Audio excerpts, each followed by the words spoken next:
Berlin, and the title is Logistics and Outpatient Care of a Ventricular Assist Device Program, Anticoagulation and Complication Management.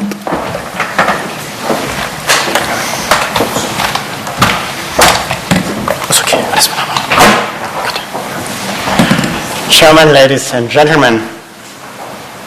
So let's talk about outpatient care and the anticoagulation management.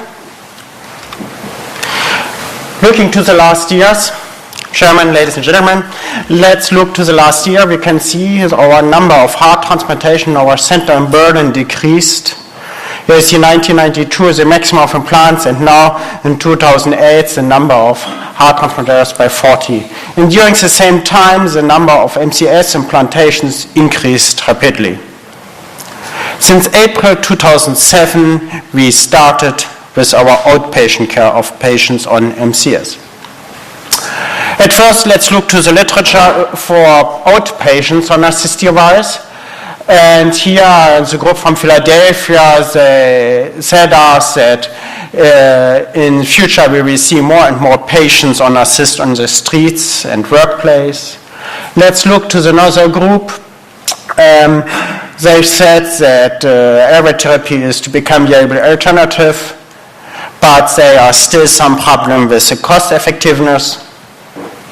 And here from the group from Vienna, they looked for the anticoagulation management and from the von Willebrand factor on patients on LVAD, on HeartMate 2, and they could see that there is some problem on von Willebrand factor, but the problem with anticoagulation is not only attributable to the low von Willebrand factor activity. From our center, we published in 2003 our first results, and what we could see is that the mortality rate on outpatient was not higher than for patient on assist device still staying in hospital. Today, we have nearly 300 patients, 296 outpatients on MCS. There were mostly male 88% and female 12%. The mean age were 52 years. You see here our two oldest patients. They stand more than 5 and 4 years on Berlin Heart X-core, so left thoracotomy. And here our lady, 80 years old, she got Jarvik 2000 1.5 years ago, and she's also at home. The heart disease was mostly dilative cardiomyopathy in 56%, ischemic cardiomyopathy in 41%, post-cardiotomy 2% and 1% for other diagnoses. What kind of device we used for outpatients? So we can see we use all devices. We are using the CardioVest in 14 patients, the paracorporal device also in 79 patients, BioVAD also for 44 patients, intracorporeal LVADs, all kind of device with InCore, HeartMate 2, DeBakey, NovaCore, hardware, Core 8, a lot of devices. What are the preconditions for discharge? The psychological stability of the patient is very important. The recovery of organ function, good kidney function, total recovery of pulmonary function, and the patient should have an autonomy, so he should be able to reconnect the batteries and also the controller. Additionally, precondition is a 24 phone call per day, so we have a phone call from medical support, so we have a doctor, he can be called, a technical support 24 hours each day, and also the potentially transport back to hospital. When the patient came to our outpatient care, at first we make the conservation, what's going on, we look for the dressing, we make an electrocardiography and measure the blood pressure, make a technical checkup, and sometimes the echocardiography and then the X-ray of the chest. The questionnaire consists of fitness and mobility, of edema to look for right heart failure, for some potential alarms, look especially for suction complications, and also the psychological stability. For the dressing, most important, the wound infection, some pain, potential indicator for infection, and the need of antibiotics. In electrocardiography, this is standard to make electrocardiography in our outpatient care. At first to look for rhythm, but we had also some patient coming with heart fibrillation, and we should defibrillate them. In echocardiography, we look for aortic valve opening, for aortic valve insufficiency, so we had also few patients. We should transplant them on high urgentness due to increasing aortic valve insufficiency.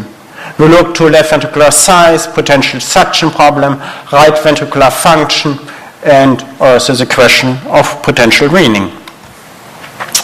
For medication, this is anticoagulation medication with coumadin, and vitamin K is the standard to give vitamin K to the patient in very small dosage to stabilize the INR.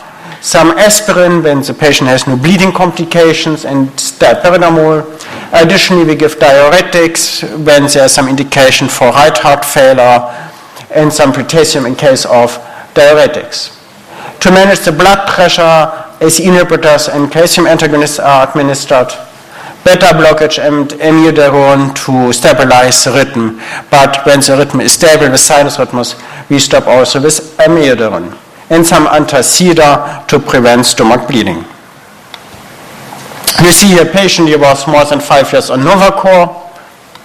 We should exchange the device, so also the technical check-up from the devices is very important to look if we have some need of pump exchange during the long time of support.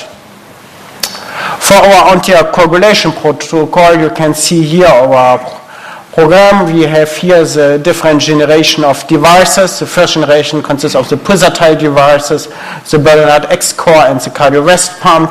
We have an APTT between 50 and 100 seconds depending on result on thrombelastography, and the INR between 3.0 and 3.5, and the standard is to give the patient some aspirin and then dipyridamole. In long-term support, we see, when in case we see again some deposits, we give clopidogrel in small dosage. For the second generation, this is the Exiflow pump, the DeBakey, Jarvik, and HeartMate 2. Here, especially with the Jarvik and the DeBakey pump, we have an APTT of 60 to 70, but the result depends on results from thrombelastography, and the target INR 2.5 to 3.0. The HeartMate 2 is much less, 45 to 50 seconds for the APTT, and the INR 2.0 to 2.5. For the third generation, for Exiflow pumps, the Bernard Incor, the target INR 60 to 70 and INR 2.5 to 3.5. And here for centrifugal pumps, the APTT is less, 50 to 60, and the target INR 2.0 to 3.0. And for the hardware biventricular support, we don't know what is the perfect anticoagulation, but we started a little bit higher APTT, and we started with a little bit higher target INR. Aspirin is administered in this kind of non-pulsatile devices only in cases when the patient has no bleeding complication. The rehospitalization of outpatients on VAD could be seen. We had 2.3 rehospitalization per patient. This means 1.5 rehospitalization per patient per year. What were the causes of readmission? Mostly non-MCS related with 35%, following by infection, coagulation management disorder, INR disorder, cerebral embolism, cerebral bleeding, and some transplant studies, it means is right heart catheterization. The mean time of support in our group of 296 patients were 16 months. This mean is from 504 days, range of 76 to more than 1,800 days. The outcome. 42% of these patients were transplanted, 24% died, 3% could be weaned, and more than 30% is still on device. You can see here survival curve by Kaplan-Meier from our outpatients. We had at the first year 90% of survival, 70% at 2 years, 54 of 3 years, and 40% at 4 years. When you compare it with the rematch trial, you see from the patient is an outpatient, he has a very higher survival rate. The causes of death, mostly contributable to septicemia with 10%, followed by intracranial bleeding, stroke, pump stop, suicide, we could see also in 5 patients. Carcinoma could be seen also in some patients, and a small part of right ventricular failure. Technical complication were seen on pulsatile device. This was a cardiovascular with sudden membrane failure, and also non-pulsatile device by technical failure and also by pump thrombosis. Here see a cardiovascular patient by ischemic cardiomyopathy, and he died on pump failure. When we compare the different devices, here is a pulsatile devices, and we look for different kind of embolism, bleeding, infection, technical durability. We can compare the devices, and what we can see here, the Bernard X score is disadvantaged due to the big cannula, so the skin has higher risk of infection. The cardiovascular is still a good pump, but has some problem with the technical durability. For the HeartMate 2 is a good device in point of view embolism, infection, and technical durability. Is a non-pulsatile device. For the DeBakey in the JAVIC 2000, we could observe some problem with the embolism. For the third generation with the Bernard Incor is a good device looking for bleeding and technical durability. And for the centrifugal pump device, we hope we will have less low embolism, low number of bleeding, and a long technical durability. What are the requirements for a VAD for outpatients? We need devices with low or non-thrombogenicity for easy anticoagulation management. We need small transcutaneous leads for no infection, low energy consumption, low weight of accumulators, and noiseless for high quality of life, and a durable device with no technical wear, so that in reoperation is not necessary and we don't need a heart transplantation. The conclusion is that all type of devices can be used in outpatients, but the potential risk of infection and coagulation disorder limits still the duration of their use. Nevertheless, they allow patients to be reintegrated to their home environment and give them an acceptable quality of life for several years. Thank you very much. Thank you very much. Could we have the discussion slide